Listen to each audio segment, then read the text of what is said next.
Hello, my lovelies. I'm Nikki Dragon, and welcome to my little thunder. Today, we are going to play a pinch of magic. I was searching on Steam for visual novels because I really like those games, and I saw this one, and it looks super cute. And so I'm like, why pass up this opportunity? I think this is going to be so much fun. I hope I'm not proven wrong. But yeah, let's get into it. What's my name? My name is Mickey. We're not gonna add a last name. We're only gonna add Mickey. That's my name. Oh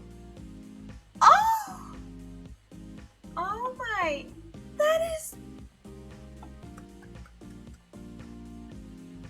that's amazing. Look how she, wait, are there different settings for, oh, it just restarts it. Oh, that's kind of cool. I kind of like that. Oh, that's so cool. Oh, that's so cool.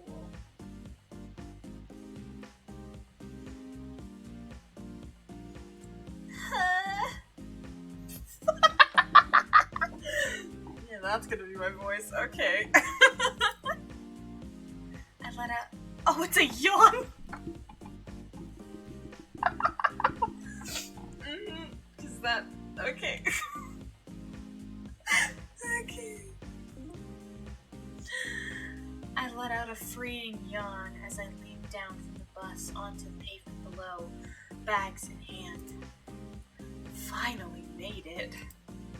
Drinking in the familiar surroundings, I take a moment to execute some quick squats. The brisk stretchercise is exactly what my compressed muscles ordered, all stiff from several-hour-long bus ride from the city to the sea. I wonder if this is how Jack-in-the-Boxes feel when they pop out. Newly energized, I extend my arms to the tropical sun as if to pluck it from the sky and take in a greedy lungful. Newly energized, I extend my arms to the tropical sun as if to pluck it from the sky and take in a greedy lungful of delicious sea air.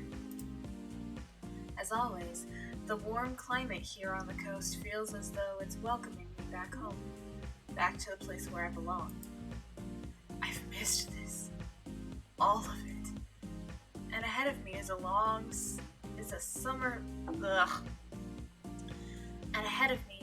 summer-long period of peace and respite. I just graduated high school, and from now on there will be no parents, teachers, or peers reminding me that with every breath that I am waiting to the end of my teenage years with no direction, just the sun, the sea, and this place. My destination? The tranquil seaside town of Linsdale. Nestled in a quiet, crescent-shaped cove on the coast, and licked by the starry, deep blue waves of the East Sea, some people have taken to affectionately nickname it Moon Bay. A pretty occultic name, all things considered. But it always seemed perfectly apt, because it's the town my grandmother, my Baba, calls home. And she just happens to be an exceptional and absolutely eccentric witch. Nice.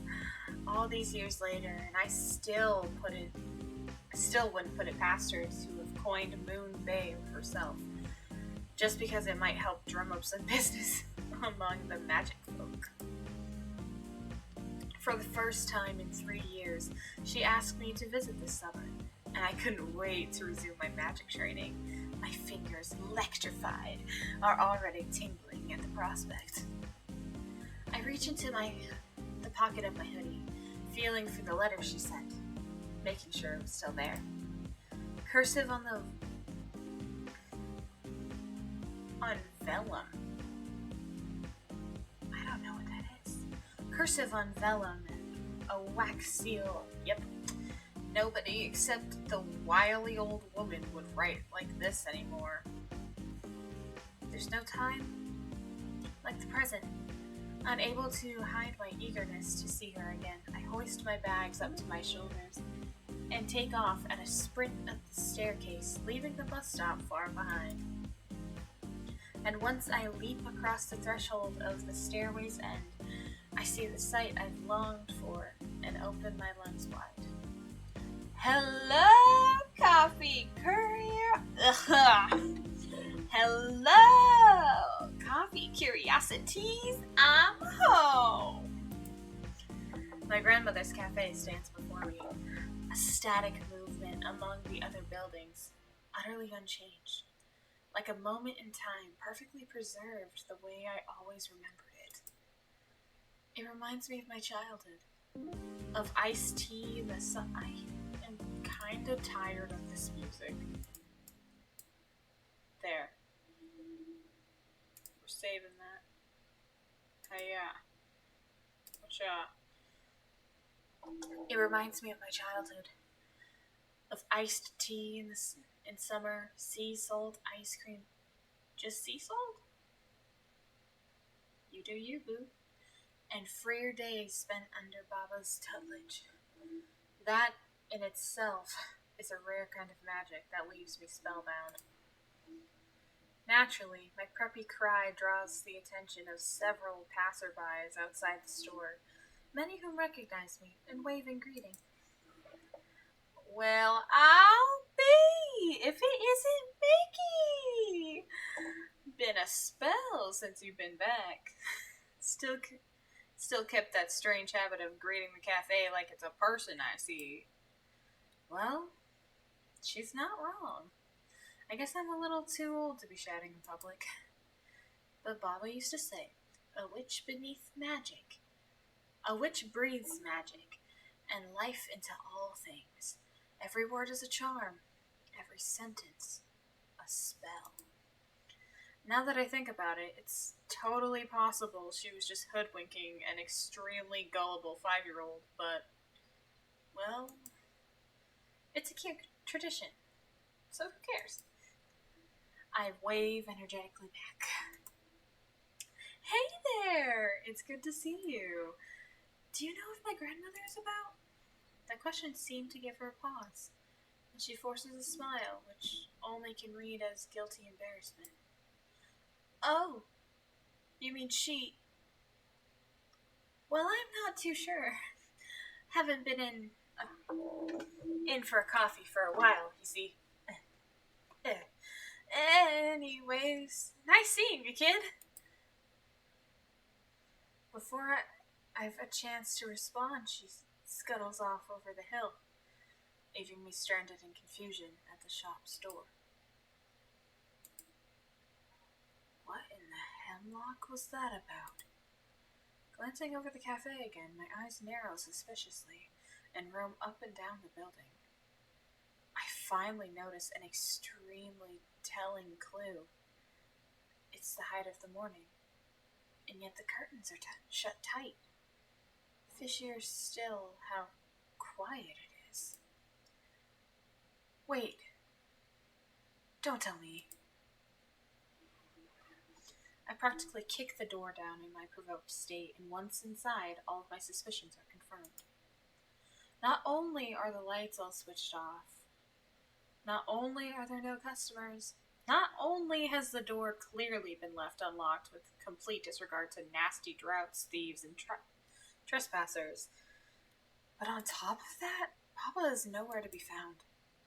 The lingering, mingled fragrance of sweet teas and bitter coffees temporarily catch me off guard, filling my nose and mind with happy memories, but I quickly remember why I'm here. I stomp off the cafe floor in big strides, making a beeline for the door at the far end of the room. A door hidden behind a heavy satin curtain and bewitched to be invisible to non-magic customers. Baba? Baba? stopped dead in my tracks. In the secret room, piled floor to ceiling with mystical objects, is Baba's crystal ball table. A table radiating with memories of afternoons sitting in her lap, poring over dusty tomes and having the wonders of magic whispered in my ears.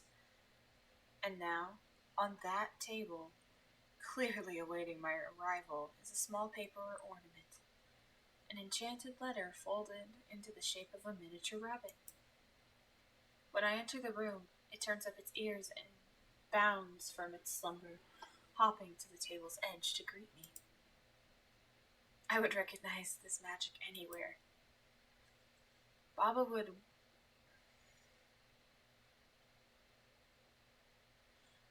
while away hours folding these critters for me as I studied, until she had gifted me the entire animal kingdom out of paper.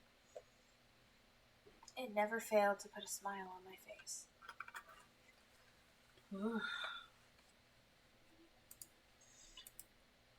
Which can only mean she's buttering me up for some unsavory news. I skeptically scoop up the paper rabbit in my hand and touch my finger upon its nose. It unravels itself. Sure enough, my grandmother has inked a note in cursive. My dearest Mickey, I have run away. Since I was the one who invited you to stay with me this summer, I'll venture that this will come as a shock to you. It wasn't part of my plan, but running the cafe was beginning to feel rather droll. Then I remembered it's mugwort season, and that the witch folk are hosting a mushroom picking festival in the mountains. Much less of a draw by far. Do not come searching for me. Write to me, though, if you want me to bring back some mugwort. Otherwise, I shall bring you nothing. Take care of the place while I'm gone. P.S. I hope you have money. The pantry's empty. I knew it! That wayward old witch! Slumping onto the table's squishy cushions, I throw my arms up in defeat. I absolutely should have expected this. Flying through life by the seat of her pants, living by her every whim, dropping things when they no longer suit her. This entire situation reaches into the far recesses of my mind, conjuring up echoes of countless other past examples of how mercurial Baba could be. Closing up at noon to go skinny dipping in the ocean, hosting a luau party, and then passing out an hour from her own deadly magic punch. Her crimes of capriciousness knew few bounds. She may have taught me everything I know of magic, but early on I had to master brewing tea and coffee, not just potions, just to keep this place running smoothly. It suddenly dawns on me exactly what that passerby had acted so suspiciously. I bet she cut and run a few days ago, and told everyone in town not to breathe a word. Yep, sounds about right. No matter how you cut it, she's just running from her responsibilities again. I seriously have no clue how she managed to keep this place running all these years. My lips press themselves into a thin, stubborn line. Mugwort tea is my favorite, though. I guess it's time to go shopping. An hour or so later, I've made begrudging process of the cafe's sorry state. With the door now locked and the curtains tightly drawn, I make use of the privacy by enchanting Baba's dustpan and broom and setting them to work on the floor. I wish. They whiz about the room in a waltz, making quick work of any dust or grime in their path. After a brief inspection, all that remains in the fridge is curdled bottle of milk. The pantry cupboards have been harboring nothing but dust, but they were saved earlier by a trip to the local supermarket. Rest in peace, poor wallet. Luckily, it all seems the cafe's more expensive wares are in plentiful stock. The exotic plethora of tea leaves and unground coffee beans have been safely stored in bags and dry containers, with siphons, mills, and other apparatus too. All are in working order. Knowing Baba's devil may care Knowing Baba's devil may care attitude, the situation here could have been far worse. I should count my blessings that she didn't let any rats inside those sacks. That moment, as if my words had personally offended her efforts, Baba's cat slinks into the room and up onto the counter to glare at me. There you are, Hannibal? There you are, Hannibal. A witch's familiar reduced to a rat catcher. How the mighty fall in the wrong hands. But since you don't have anything better to do, if you see any about, you should be sure to let me know. When I reach across the counter to scritch beneath her neck, she forgets her grumpiness and heartbeat and pads off into the bedroom for an afternoon nap. With the dustpan and broom soon done with their work, I thank them for their service and quickly finish putting the cupboards in order. After a satisfying stretch, I pull the curtains to survey the place triumphantly. Watch out, Linsdale. We're back in business. Standing there with hands on hips, it's a funny feeling that courses through my chest. Kind of a liberation and pride that comes with being free of wantonly spellcast for the first time in a painfully long while. I missed it more than I thought I would. Not too rusty, though, thankfully. Now then, the last port of call is to flip that sign, and after that, I guess it's time to brew some criminally delicious coffee. But as soon as I step outside, I pause. My senses are more splashed through the salty air. The sun's warmth and far-off songs of the soaring flock of seagulls. And in my line of sight, the sea itself, a shimmering crystal blue expanse calling me back to its edge. Well, I've worked pretty hard, if I do say so myself. Just a little stretch of the legs couldn't hurt. And so, with slow meandering strides, I cross the pavement and pace down the small stone staircase, heading to the beachfront.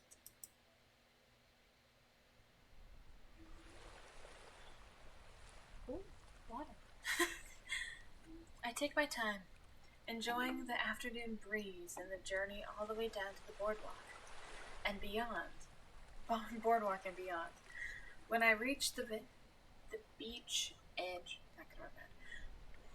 I slide off my shoes and press on, free and barefoot in the sand. It softly envelops my feet as I walk, like a floor made of satin. The waves, too, are like rolls of crystalline satin sheets being unraveled onto the shore, rolling over rocks, shells, and themselves by gently slipping back to their source. As ever, Moon Bay, you are almost too perfect for words. I plop myself down in the sand, stretching out my legs and searching along the water's surface for something. I wonder if she's still out there. But before I can continue my thoughts, the phone in my back pocket hums, and when I retrieve it, I see several texts incoming from my parents. Their messages cascade simultaneously in the group chat, making it plainly obvious that they're sitting beside each other, typing with a joint agenda. Did you arrive safely? You forgot to text us. We were worried. How's Baba? Is she doing well? How's her back? And there it is. I sigh and type back my regular response whenever they awkwardly attempt to bring her up. If you're that worried, you can always, try talking to her yourself, Dad. I'm sure she'd like to hear from you. From both of you. After a brief exchange, ending in I love yous all around, I fling my phone to the side and fall back into the sand bed. The history between my parents and Baba was fractured, to say the least.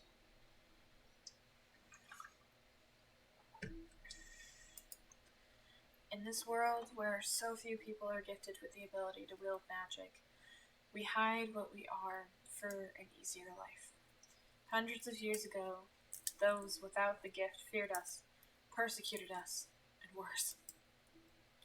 The world was messy. The witch folk decided, almost unanimously, that it was better to fade into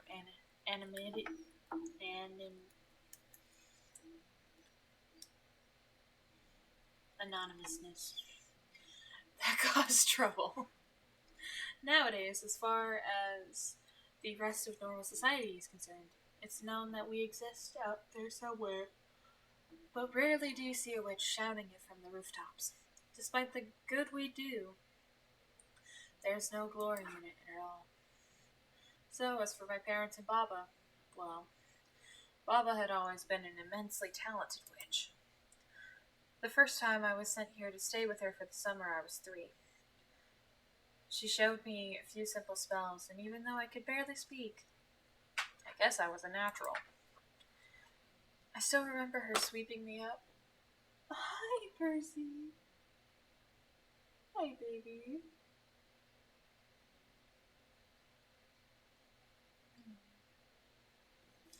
I still remember her sweeping me up when I successfully levitated a paperclip. She was so giddy. It was so impossible for her to contain herself. But my parents were different. They never taught me magic, never encouraged me to learn it.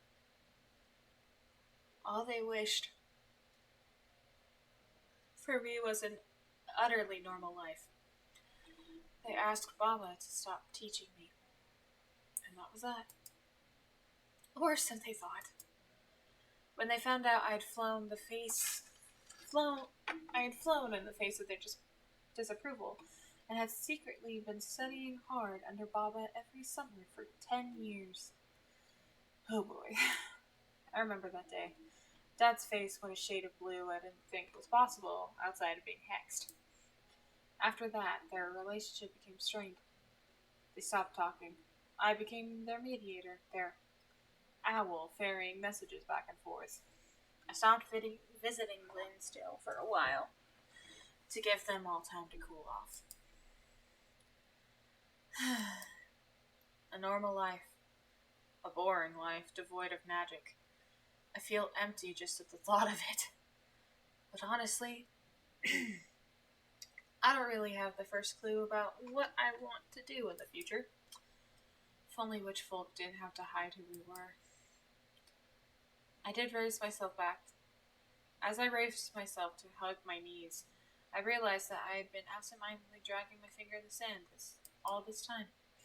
I had drawn nothing remotely artistic, of course, just a bunch of badly drawn swirls that barely resemble shapes at all. These are almost as terrible as Kia's. A spark ignites at the recollection in my mind, a spark which sends me flying back to before I had been interrupted by my parents' messages, back to the thoughts of my friend from long ago. My eyes meet the sea again. Kia's home.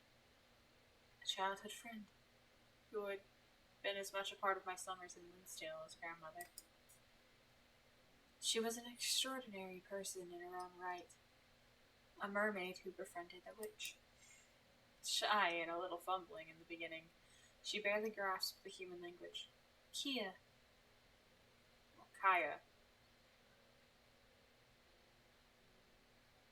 Kaya, was just the only sound that she could make. We communicated by drawing shapes in the sand, and though hers were terrible, I thought I got pretty good at deciphering them. I could still clearly remember our first meeting here on the shore. I was 5. My mom and dad had just asked Baba to stop teaching me magic, and I was wailing into the ocean at the top of my lungs. It was only once my tears had dried up that I noticed a curious baby mermaid who'd snuck away from home to investigate the surface, was peering at me through the waves. As I reminisce, a smile spreads across my face. Kaya, that's right. I wonder if she and her family even still swim in these waters. With renewed purpose, I leap up and dust myself off. I tread up and down the beach, scanning the waves for any sign of movement. But unsurprisingly, I don't find a trace of her anywhere. There isn't a fin in sight. Well, that'll teach me to be willfully optimistic, as if mermaids would ever venture this close to shore. They'd be found out in a heartbeat. Still, I haven't exhausted all my tricks up my sleeve yet. Determined, I set off up and down the beach once again, this time with my eyes to the sand, scouring the golden floor for a particular object. And finally, wedged between some barnacled rocks, I find exactly what I'm looking for. A prismatic conch, shimmering and weighty to the touch. And more importantly, in the hands of a witch, it's a horn that, when blown, can sing a song only a mermaid can hear. It was an ancient spell Baba had taught me as a girl, used by old witches in times of strife to call mermaids to their aid. And together, Kaya and I had repurposed it. Since the day we met, it had been my way of communicating to her. I'm here. I want to see you. Well, I suppose there's only one way to find out if she's still there or not listening for me. As precaution, I spin about, checking for onlookers. But this corner of the beach is deserted. So, reaching to the recesses of my mind for the ancient spell, I pluck out its melody, note by note, and whisper my request to the shell at my fingertips. White of waters, my bottomless heart be an ocean of love, built just for thee. And if thou art astray in faraway foam, the song of my sea will call you home. As the conch begins to gleam, I gather my breath and blow gently into its tip.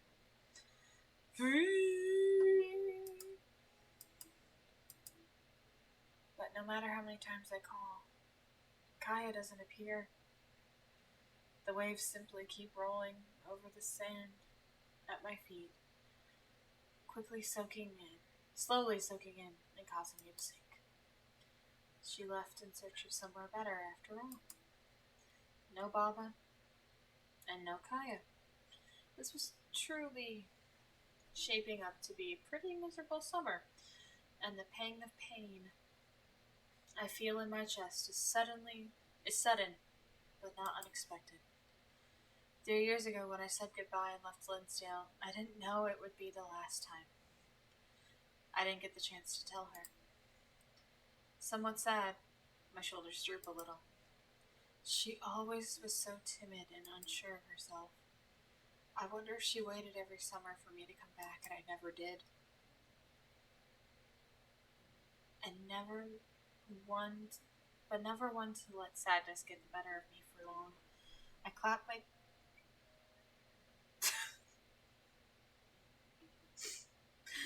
my cheeks together at the very least. I know that right now, what I can do is see her off with a smile. I'm sorry, Kaya, but I hope wherever you are, you're swimming happy.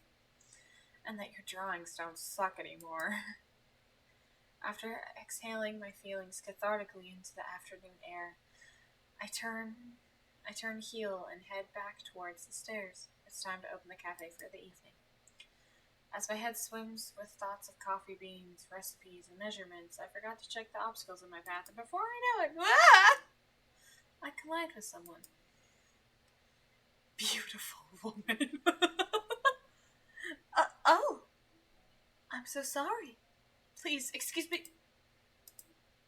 The bump was The bump had successfully knocked me down a stair or two, but as I shake off the pain, her eyes meet mine.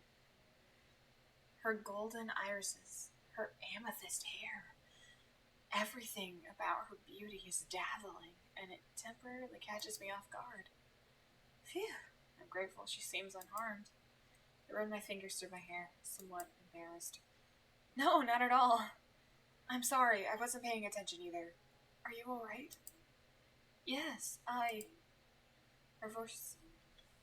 Her quiet voice quickly trails off, but she continues to stare at me with great intensity, looking me up and down with wide eyes. That's right, the cafe!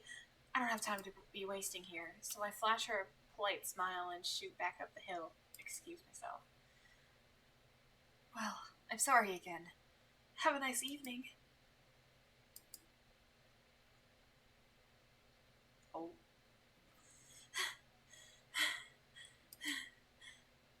Large, leaping strides bring me back to the cusp of the hill in record time.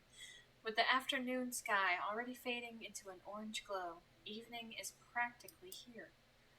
I have no concrete grasp of how long Baba's Cafe had been closed since she cut and run, but there's one thing I know for certain, that I don't want to keep Linsdale patrons waiting any longer. It's funny. If I let slip that Baba's irresponsibleness is what put me into this mess in the first place, I'm actually pretty excited. Rushing about, serving special blends, putting smiles on customers' faces. It was difficult at first. Maybe. But I grew to love it. Positive vibes, Mickey. Maybe this will be a good summer after all. With renewed energy, I begin to mentally roll up my sleeves. But just as I round the corner, an unpleasant sight makes my newly buoyed mood sink faster than a stone anchor. What the? Directly outside the cafe, pulled unceremoniously up onto the curb, is a garish red sports car. It's brand new and clearly far too expensive to belong to any resident in Linsdale. Are you serious? What sort of self-centered idiot parks their car square in front of a shop's entrance? Already ticked off, I watch as an elderly man with a cane struggles to shuffle through the gate of the pavement, grasping onto the cafe wall for support. He gets his revenge as he passes by, though, flipping the birds of the car tinted windows as he goes by. You go, Grandpa. And if I had any doubts that this gaudy ride would spell trouble, they're blown away as soon as the driver steps outside. A tall, blonde fop in sunglasses and a jean jacket slams the door behind himself, yawning loudly. Leaning back lazily on to the car roof, he slips his sunglasses up into his hairline and clicks his tongue at the elderly man's back. About to storm up and give him a piece of my mind when he pulls out his phone. The latest model, it looks like. And begins snapping a landscape shots of the cafe. May I help you? Sliding his hand free casually in his back pocket, he turns and flashes a smile. It's so not cute. Are you the owner? I square up my shoulders as much as humanly possible, folding my arms crossly. Yes, I am. Name's Mickey, and I don't appreciate you blocking the door that my customers use. Customers. He cockily raises an eyebrow and looks around now empty streets. He pulls down his sunglasses once again in a mocking motion. Well, how's about that? I guess my prescription's wrong. Because I don't see a single soul sniffing around. Looks like what you have is a bona fide dead spot. Dead spot? You better not be insulting my cafe. Another condescending smile slowly stretches across his face. He's clearly looking down on me and doesn't care to provide any kind of answer. He just continues on, ignoring my question. Not an insult, per se. As it so happens, this is the exact sort of place I'm looking for. With a twinkle in his eyes, he straightens up and spins his phone into both hands. His whole demeanor changes as he begins typing on the screen with lightning speed. So, what's your specialty here? Cafe Kabuno, Chinese tea, matcha. Do you serve something other than salty tap water, I assume? Sure. There's a bottle of rancid milk in the fridge with your name on it. Yes, all of those things. We aren't some backwater cafe who only serves standard drip swill. We? So you run this place with someone else? My grandmother. She's not here right now.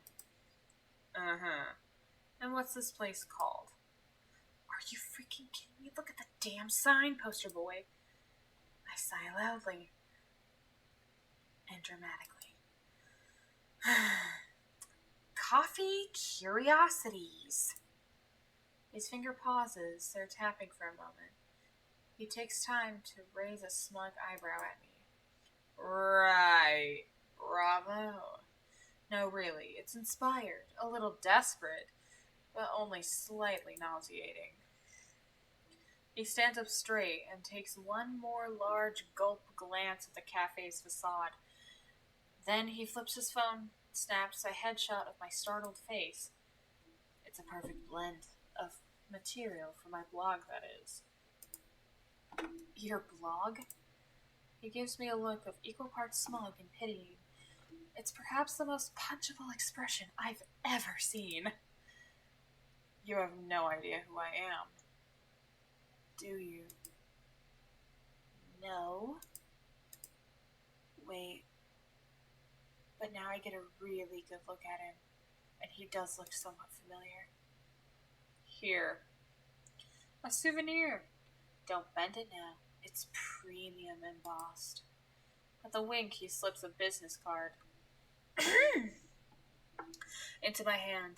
Fancy gold script spells out cuisine blogger in the name. Mikhail. Ooh, I kind of like that name. That's kind of cool. Thanks. Guess I'll use it when I'm running out of toilet paper. I snap the card from his fingers, making sure to look thoroughly unimpressed as I do. His smarmy veneer cracks just a little with that. Charmed, I'm sure. Now, let's hope your coffee wildly lives up to my expectations, shall we? I can feel my blood boiling. The way that smirk plays at the edge of his mouth, it's perfectly obvious what his expectations are. Though, I still can't place his face. I've read about bloggers just like him. Vindictive types, trapezing around the country, targeting coffee shops with small customer bases, searching for the worst of the worst for their scathing reviews, like sharks feasting on krill. For a second time, I slide my gaze grimly over his red sports car with its ostentatious wheels, shiny mirror, and waxed clean. I suppose when you're the scum of the surface of the industry, it doesn't matter if you destroy businesses where you go, as long as those clicks keep coming. Well, he's not going to drag Baba's Cafe through the mud on my watch. So, here I am, in the flesh. Your only paying customer and all that. I drove 2 hours from the city to find this place. Aren't you going to let me in? I stride up to the door and unlock it, but inwardly, that boiling blood is starting to boil over. I'm in no mood to play nice. In fact, just for the audacity of coming here and trying to mess with a witch's business, I'm perfectly happy just to play a little dirty. With the help of some magic. Slipping my hand inconspicuously behind my back, I start to weave a spell in the air. I step towards him, all the while a sweet smile plastered on my face. Sure, I don't have a problem with that. You're welcome to try my coffee. Quickest way to get you off my property. But you might not want to step inside just yet, because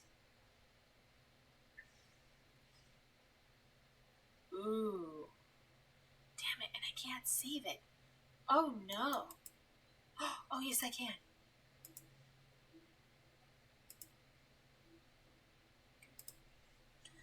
Ooh. We're to our first choice. That took for frickin' ever. But I'm also a slow reader. I think we'll distract. A seagull just stole your phone. What? He pivots on his heels to see the gigantic seabird that is now squatting on the top of his roof, phone and beak. I'm pleased to see that after being summoned, it took the time to excrete on the car before it landed too. A nice touch if I do say so myself. Hey, Birdie. I'm gonna need you to give me back my phone now. It's very expensive, and it was a gift. So, alright, just give it back, yeah? Deliciously flustered, Mikhail edges closer to the seagull, trying not to scare it back into the skies with the phone in tow. Please. The seagull blinks at him with bored indifference. So, just give it back to me. He lunges toward the seabird like a complete idiot. Finally compelled to move, the bird immediately drops the phone and rockets itself into the air. And in the process, its clawed-webbed feet tear through the fragile paint and the metal on the car on the roof, leaving a permanent deep scar on the surface. Oops! Aha! Mikhail rushes forward and falls upon the car in misery, like a man whose soul had been crushed. Bianca! My darling! No! No! Oh god! Father's gonna kill me! Boring. With timing so impeccable, I'm almost convinced I somehow casted a second spell. Mikhail's phone explosively starts to ring upon the caller ID. The blood drains from his face. Beep. Father, Oh. It's good to hear from you. No, I'm fine.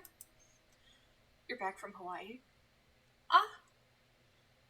Well, yeah, of course I can, yeah, but Father, about the car you bought me, well, it's a funny story.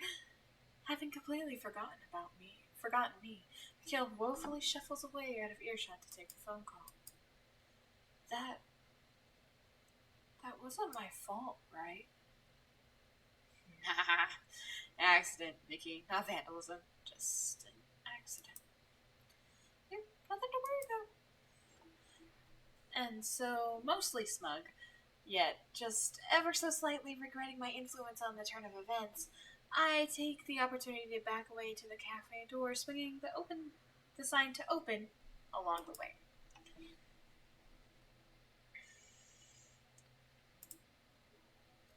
Okay, so that's distract.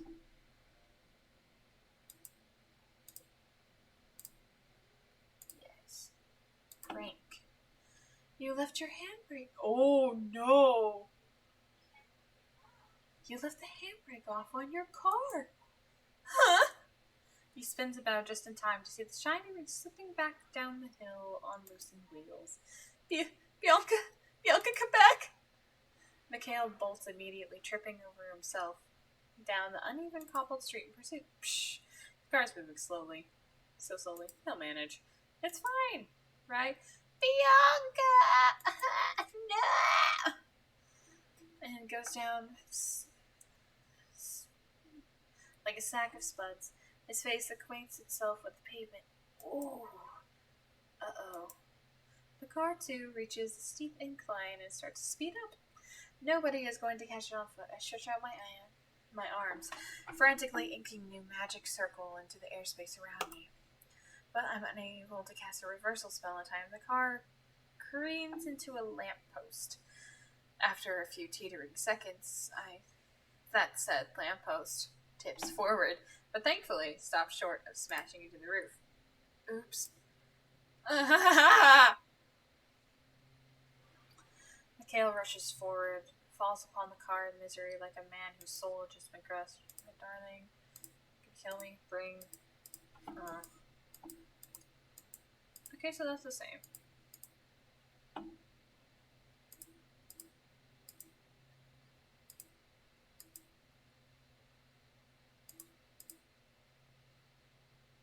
Huh, okay.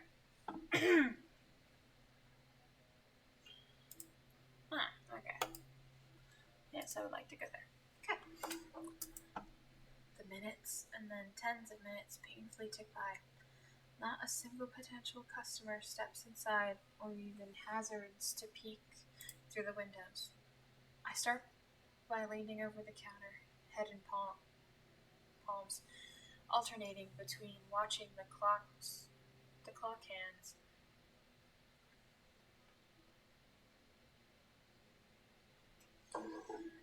and the bell above my door, but quickly get bored and my twitchy hands tap the counter, searching for something to do. Mikhail's business card is nearby, exactly where I'd thrown it earlier, so I retrieve it and twirl it around absentmindedly.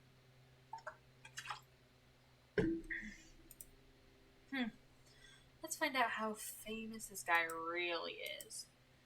Whoa. Seriously? A quick phone search pulls up hundreds of results.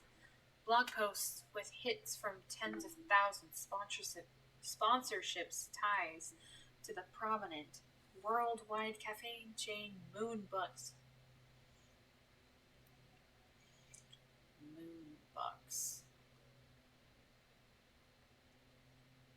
Moonbucks. I have a follower base on social media and even a narcissistic modeling portfolio of monochrome shirtless photographs. Just great, as if I didn't have enough problems right now.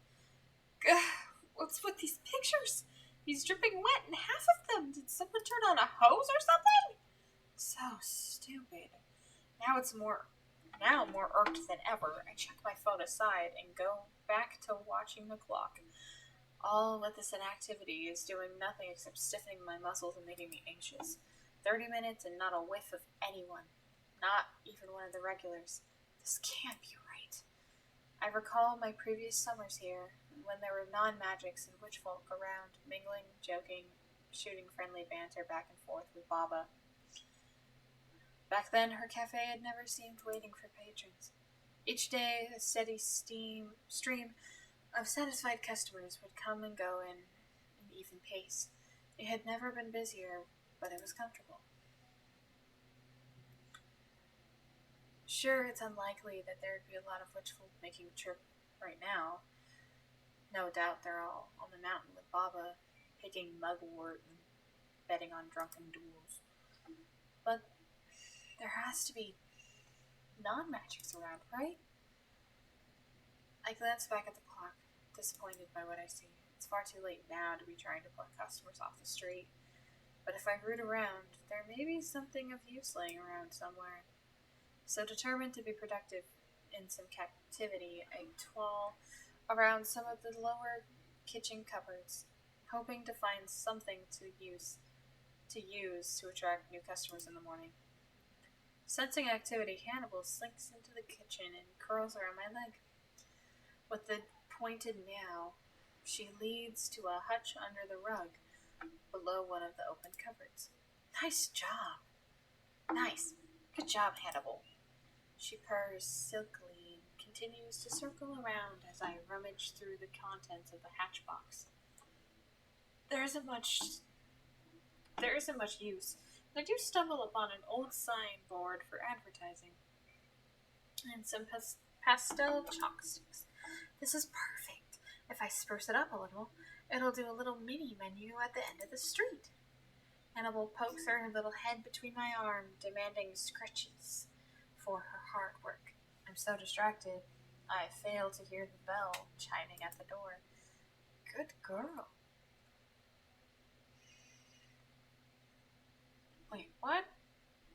Oh, you're talking to the cat. Oh. Good girl. Who's going to get some fishy wishes tonight? That's right. You are. Excuse me?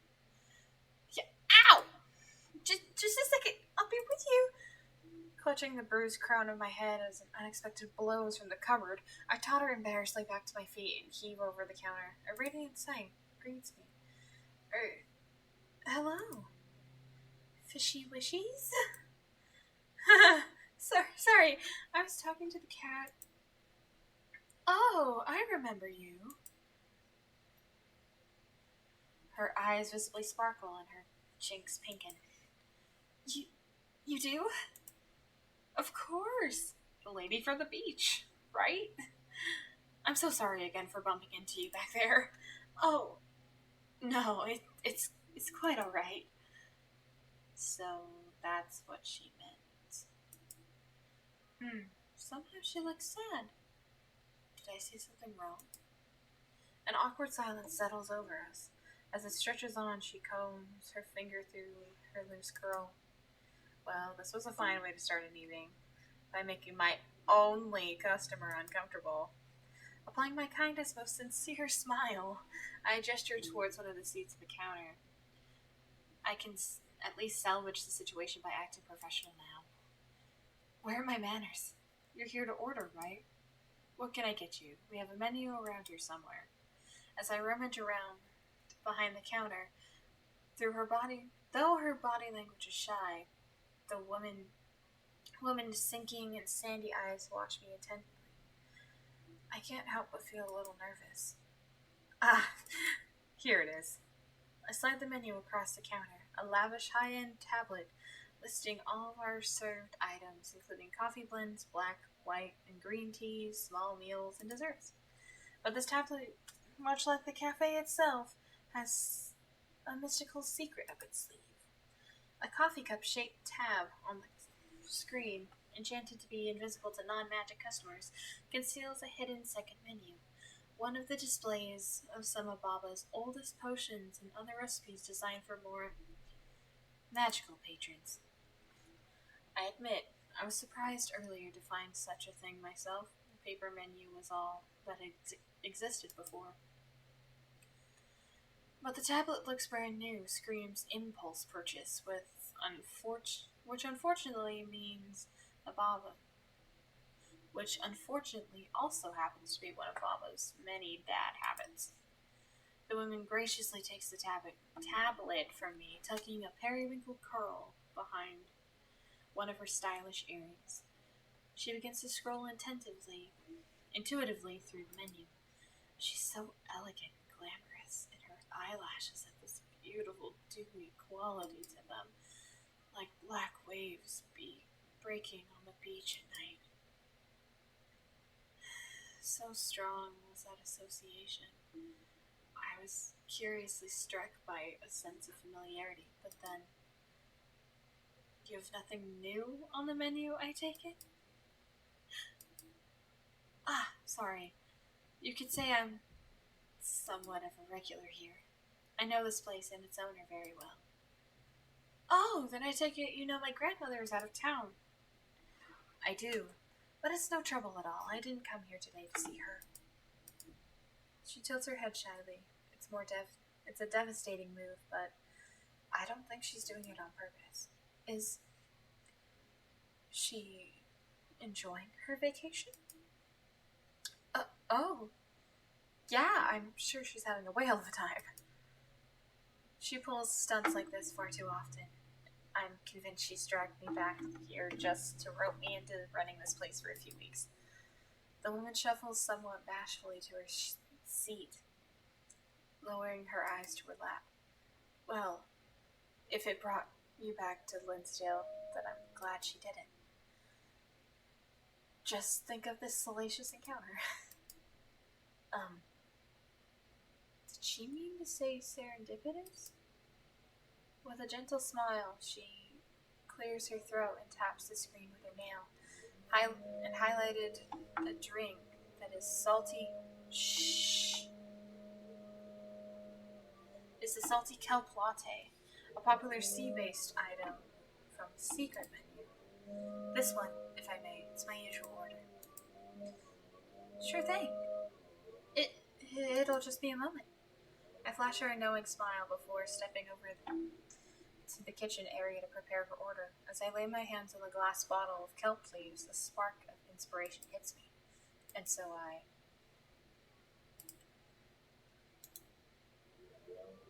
And so we save.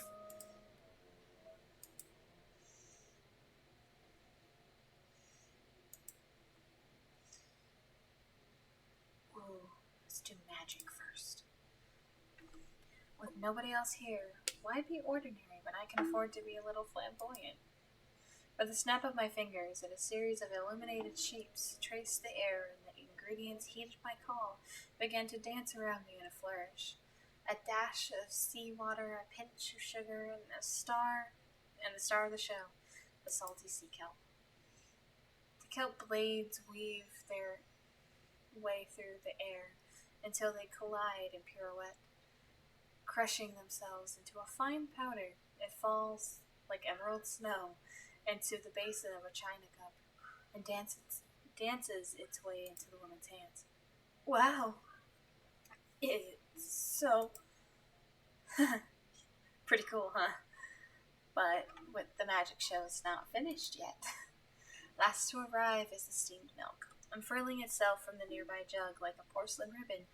It winds its way into the cup, slowly mixing with the other ingredients. As the last drop falls, I bring my palms forward and bless the drink with one final drop of something special. A pinch of magic. And now, for the final touch. Could you tell me your name?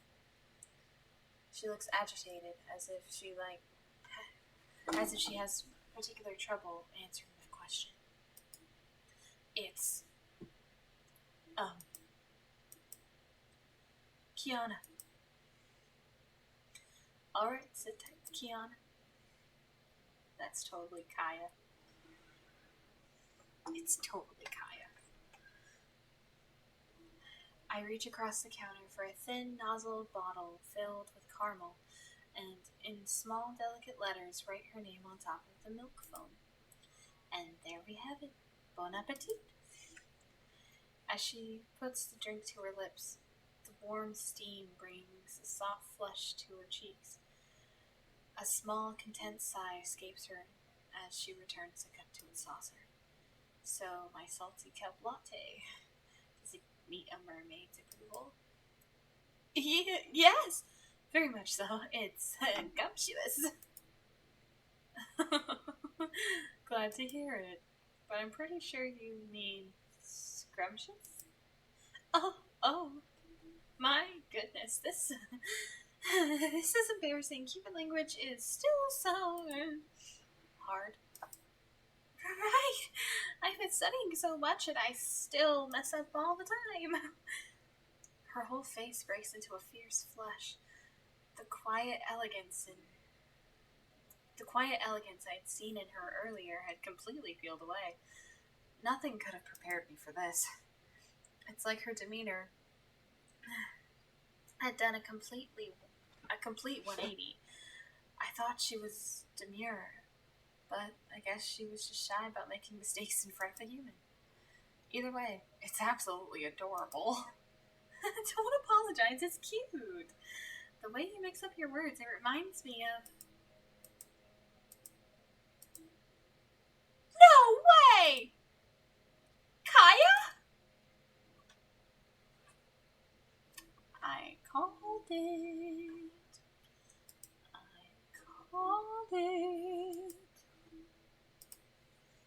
Now, if we prepare it regularly...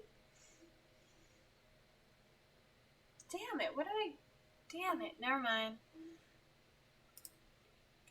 I messed it up. Damn it. And so I've been visiting the cafe ever since my brineling ended. I suppose I look quite different now, don't I? Percy. Honey. Or are you still zooted? That's quite an understatement. I didn't recognize you at all. An hour later, Kaya and I are sitting together, lattes in hand at the counter. We've been talking so animatedly, I barely think either of us have paused for a breath. By now, I recognize her familiar shyness and her adorable mannerisms. But I have to admit, seeing her adult form for the first time is still throwing me through a loop. Perfectly understandable when I consider she still looked like a child 3 years ago. The changes to her face in particular are profound and not unexpected. After all, I know very few merpeople experience growth I know very well that merpeople experience growth very differently from humans. Merpeople's childhood, their brineling period, would last from the time they hatched until the time they reached the normal age of human adolescence. Throughout the brineling, mer children would appear to age would appear would barely appear to age at all, a childlike appearance for years and years. And then at the brineling's end, what awaited them was a highly accelerated transformation into an adult body and the ability to adopt a human form. This is really interesting, but I am going to save it right here. We're going to return, and then we're going to go. Wow, this game is very interesting. I think it's so cute, and I think we're gonna get a girlfriend soon? Question mark? And that'll be so cute and so cool. Yeah, I'm really excited for this game. If you like this game, leave me anything in the comments. Tell me how your day was in the comments. I'll read through them and respond to as many as I can. But I've had a great time with you today. Just remember, you were loved, even if you don't think so. I hope you have some food and water today, and that you got to see someone you loved, even if it's just a picture today. I can't wait to see you again. Goodbye, my little dragon.